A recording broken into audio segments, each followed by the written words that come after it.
Hi, and welcome to the Ask Dr. Angela podcast with everyone's favorite OBGYN, Dr. Angela Jones. Have you ever been too embarrassed or shy to ask your own doctor about your, girl parts? Well, you've come to the right place to get straight answers. Feel free to ask Dr. Angela anything women's health related. Obstetrics and gynecology? She keeps it real. Pregnancy? She's been there, done that. Menopause? She'll get you through. Young or old, Dr. Angela's got you covered, girl. Now here's Dr. Angela. What's good, people? This is Dr. Angela, everyone's favorite OBGYN, and I would like to officially welcome you to episode 322 of the Ask Dr. Angela podcast. It is gorgeous outside. I happen to be off today, which is very uncharacteristic. I typically am on call on Tuesdays, but I had like these random vacation days that I had to take. And so I'm off today. I had like a really long weekend. I was off Thursday, Friday, and then the weekend, Saturday, Sunday, and then yesterday, Monday, and today, Tuesday. That's like 6 days, which is unheard of. Anyway, I'm back to the grind and I'm on call tomorrow, and then I'm off for 2 more days, and then I'm on call for the weekend.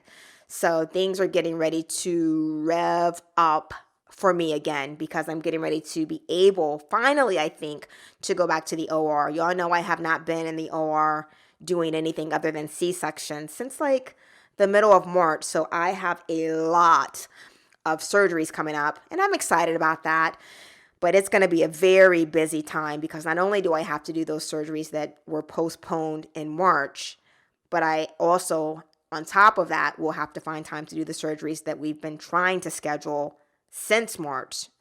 So your girl's going to be busy, but busy is good as it keeps me out of trouble. So let's jump right into today's query. Actually, I think I did this one for Romper. And this is what they said. Dr. Angela, does the vagina get bigger after pregnancy? And the second part of their question was, what other kinds of changes might happen to it? So here's the deal. The vagina does not, I'm saying that in like bold, all capital letters. The vagina does not, I'm going to say it again. The vagina does not get bigger after pregnancy. The vagina, which happens to be my favorite organ in the entire world, followed by, the uterus, ovaries, et al. The vagina is sort of like an accordion, if you will, with all of its folds, rugae, that allow it to stretch and accommodate. Think of an accordion, it stretches wide and then it can go back to its normal shape. So the vagina, again, if you will, with all of its folds, rugae, is sort of like an accordion in that those things that I just mentioned is what allows it to stretch and accommodate. So let's also consider like a balloon, just a regular old balloon. A balloon is able to stretch, transform, accommodate whatever you put into it, whether it's air, water, whatever. Once that medium is removed, what happens to the balloon? It returns to its original shape. Now, that's not to say that, vaginas can't lose things such as tone, or that vaginas can't develop things such as prolapse, where the walls of the vagina become more loose and then they might protrude either upon itself or outside of itself. But by and large, vaginas are able to, and they do, go back to their normal state after pregnancy. The vagina reverts back to its pre-pregnancy shape and composition. And when I say composition, think bacteria and pH, folks, post-pregnancy. It's no longer engorged with all that blood supply and extra volume that you accumulate during the pregnancy, after pregnancy. So those varicosities that you might sometimes see during pregnancy in the region of the vulva will disappear. You may also be less prone to things like vaginitis. Think bacterial vaginosis as your hormones shift back to normal or their pre-pregnancy state. So this is, just me being dumb. But forget milk. Think vaginas. It definitely does a body good.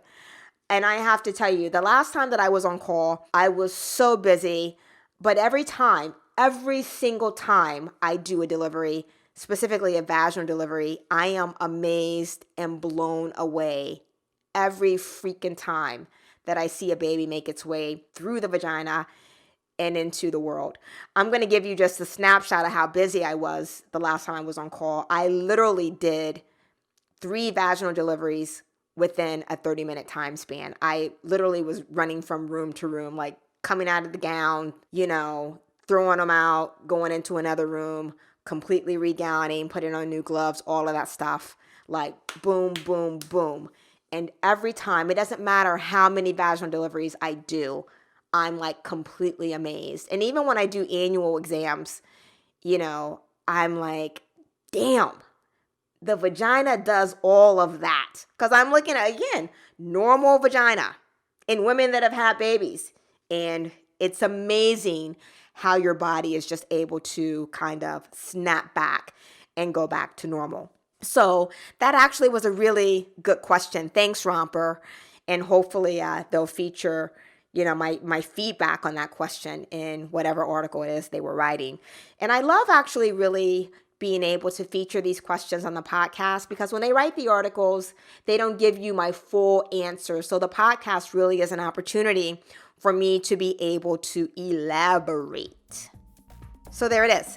So thank y'all for tuning in to today's episode. For those of you that are new to my podcast, welcome, welcome, welcome. You can find out more about me. You can reach me at my website, www.askdrangela.com. That's AskDrangela.com. There, you can sign up for my weekly blog post. You can sign up for my podcast. You can sign up for my YouTube channel. You can also follow me on all of my social media channels. That's going to be Instagram, Twitter, and Facebook. In closing, I'm going to leave you with a lesson from Life's Little Instruction Book. Y'all know I love this book.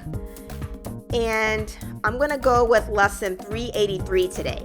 It says, understand that happiness is not based on possessions, power, or prestige, but on relationships with people you love and respect. That could not hold more true. And during this time of the pandemic, I think that a lot more people are realizing that. Thank you so much for tuning in to today's podcast. I cannot wait to reconnect with you on episode 323 of the Ask Dr. Angela podcast. Until next time, choose happiness. Thank you for listening to the Ask Dr. Angela podcast. For more information on women's health and the show notes for this episode, please visit Dr. Angela at www.askdrangela.com. While you're there, don't forget to leave your own message for Dr. Angela. See you soon! All of the information provided and discussed in this podcast is for educational and informational purposes only and should not take the place of consulting a physician. This podcast is not intended to diagnose, treat, or cure any disease or illness and does not and should not replace treatment from a medical professional.